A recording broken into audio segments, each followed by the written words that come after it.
Looks like those Sisters of Thorn have deployed themselves far too close for comfort. Today we're going to be taking a look at a battle between Inkars and Rider of Rohan. Inkar's taken the Tomb Kings with Rider of Rohan with the cavalry force of the Wood Elves, of course. Let's take a look at the Tomb Kings first. He's got a bunch of skeleton spears to front line, some regular skeleton warriors to back them up, sepulchral stalkers as well. We've got the Regiment of Renown Ushabti great bows and Setra the Imperishable, a couple of skeleton horse archers. Some Nehekaran horsemen with skeleton horsemen on each flank. And yeah, nice wide line of Tomb Kings here facing them. Rider of Rohan's got a little bit of a flank overload here with the Race the Frozen Heart and three Sisters of Thorn with 4 Wild Riders. Yes, very interesting rush formation here. We've got the Spellweaver of Dark Magic. Very interesting choice. Looking for some Doom Bolt action, maybe to snipe the enemy character, perhaps. Anyway, Eternal Guard as well, and let's get things rolling. Those Skeleton Horsemen are not going to be any kind of a match for Sisters of Thorn. They're immediately just going to pull back here. And the rush already getting underway. Sisters of Thorn moving to engage on Nehekaran Horsemen as well. Wild Riders looking for charge angles. Race the Frozen Heart get in here and are stopped by Skeleton Spearmen, at least temporarily. But yeah, a little Doom Bolt lands on Setra's head as he starts yelling his incantation of vengeance. Yeah, here it is. Incantation of vengeance on some of these Sisters of Thorn. And because they rely so much on their physical resistance, that is definitely one reliable way of dealing damage to them. And how much physical resistance? It's 40%. Yeah, that's right. That's right. Sisters of Thorn care not about your physical attacks. They are the most magical ladies of the Wood Elves. Anyway, yeah, Wild Riders also trying to get through here and contact the Nehekar Horsemen, Horse Archers, everything else. Rider of Rohan's rush in full execution. We've also got Eternal Guard making their way forward as well, but Sepulchral Stalkers are another unit. They've got magic damage on their missiles, can actually do some pretty good damage in response to the Sisters of Thorn, but let's see. Right now, they are cruising in here and taking some damage, desperately trying to get back and get after those Ushabti Great Bows. Do they actually have magic damage on their shots? No, they just have Shield Breaker, which will not really be super applicable here, but yeah, Wood Elves able to get most of their army in contact very, very quickly. It's part of the power of the Wood Elves, and we're going to see some Curse of Onraer and perhaps, yeah, Curse of Onraer and the Shield of Thorns as well. Looks like there was an incantation of Blades briefly there, giving some extra anti-large bonus. Yeah, actually, this unit of Nehekara Horsemen here, that helps them trade extremely cost-effectively against Wild Riders. Nehekara Horsemen are already a pretty cost-effective mid-tier light cavalry. And that extra anti-large bonus goes a long way. You can see terror kicking in for a lot of the light high elf troops as they, or wood elf troops even, as they start to run out of steam a little bit. Realm of Souls kicking off, but of course, mostly just skeletons on the field besides a few key elites, and those elites are still doing pretty well. But Chosen of the Gods definitely being pressured into an uncomfortable situation, facing this lime green sandwich of Eternal Guard. Yeah, that armor-piercing anti-large is going to help these Eternal Guard trade extremely efficiently upwards. But at the same time, the Ushabti Great Bows do have enough speed to try and maneuver out of this and leave the Eternal Guards drowning in buckets of skeletons. Let's see, we see some crumbling out here from these Skeleton Horsemen. The Nehekara Horsemen here doing a nice job chasing those Wild Riders off the map, finishing most of the unit as well, but Rider of Rohan not going to go too easily. He's going to pull back these Sisters of Thorn, start to do a little skirmishing here, but the Wood Elves, light cavalry, proving to be very light, if expensive.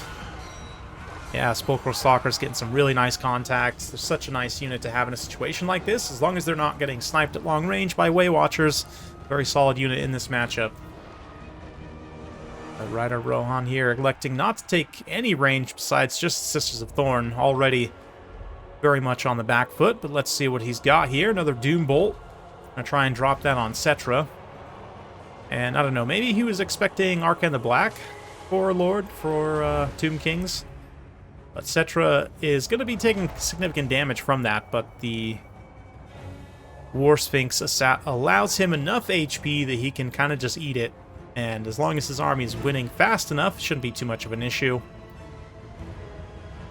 Let's see, the Sepulchral Stalker is going to try and pursue the Sisters of Thorn and get whatever damage they can in. The rest of the Wood Elf army is getting pretty thin on the ground. These Eternal Guard getting just drowned by skeletons. Not going to trade super cost effectively into other low-tier troops, so ends up being rough for them. But let's see how they can respond. Yeah, more Shabti Greatbow shots. Not going to do a ton of damage to the Spellweaver of Dark. She's kind of dodging a lot of the hits there. No, actually, Shabti Greatbow is shooting over here into those Wild Riders who are trying to use some of the trees for cover. Did manage to get a few catches there, get some units to start crumbling. This is not Conquest, just a good old-fashioned land battle, so there's no point to worry about fighting over. But Spellweaver of Dark Magic probably needs to start charging a little bit on her Eagle. It's going to be risky for her to engage too much here. But does take some miscast damage there. She overcasts the Doombolt on Cetra, which is going to land and do quite a bit of damage. The thing is, if she can take out Cetra, then the Tomb Kings will start to have pretty significant leadership issues, and it will be a lot easier to crumble a lot of these units out, these low-tier units in particular. And, I mean, besides Cetra, it's really just the Sepulchral Stalkers and Chosen of the Gods that are very impactful and meaningful units here, right? We do get the Elves regrouping as well through their Elven leadership, but another Incantation of Vengeance on this remaining Wild Rider. Going to be a very, very nice cast of that. And, yeah, at this point, Rider Rohan really just needs to play for time, try and get those Doombolts to pay for themselves. But the caster's going to go for a charge on Cetra here. Pops that Opal Amulet for a little bit of damage resistance to not take too many hits in response, but yeah, more incantations coming from Cetra. I love the voice lines, honestly, when he casts spells. Such a cool detail that they've included in the game. But yeah, the Eagle Lord's going to go get a couple of attacks on Chosen of the Gods here, try and maybe just block line of sight a little bit from the Chosen of the Gods, or from the Sepulchral Stalkers, rather, but another miscast there leads to additional damage. And, oh man, the trees betray the Wood Elves. That Doombolt hits this tree. You can see it all painted up from where the Doombolt impact decal landed. And that's going to be army losses. So, yeah, if that Doombolt had landed, I don't know that it's enough to finish off Cetra. In fact, I know that it's not enough to finish off Cetra, so I don't know if it would have turned the game around at all. But fun build from Rider of Rohan. Definitely risky to take this much light cavalry. But Inkar's had this is a decent Tomb Kings build in terms of just having the stuff you need to deal with various things, right? Like big volume of cavalry in case you need to try and chase enemy skirmishers. You know, Chosen of the Gods can also pressure them at long range, and just in general do damage to lower health Wood Elf stuff. Etc. Of course, on the War Sphinx, Great Lord, a little bit snipeable here by missiles, but ultimately, yeah, sort of just building for almost a counter rush in a way, or pursuit if need be. A lot of bodies. Rider of Rohan definitely went for the rush, and ultimately does not end up working out for him. Wild Riders and Sisters of Thorn all just falling a little bit short on the value that they needed to generate in terms of those engagements, and maybe could have been a little bit more patient in the early game trying to skirmish. I mean, obviously, Chosen of the Gods or Shabti Greatbows are going to put you on a little bit of a timer. But maybe you could have tried to skirmish a little bit more and pull some more units out of position and kind of defeat them individually rather than having to face the whole Tomb King's horde at the same time. But yeah, that giant stack of skeletons definitely proves quite effective here. So hopefully you guys enjoyed that. Be sure to like, subscribe, hit that bell notification button. Every time I upload a new video, you'll be notified. Thanks again. We'll see you next time.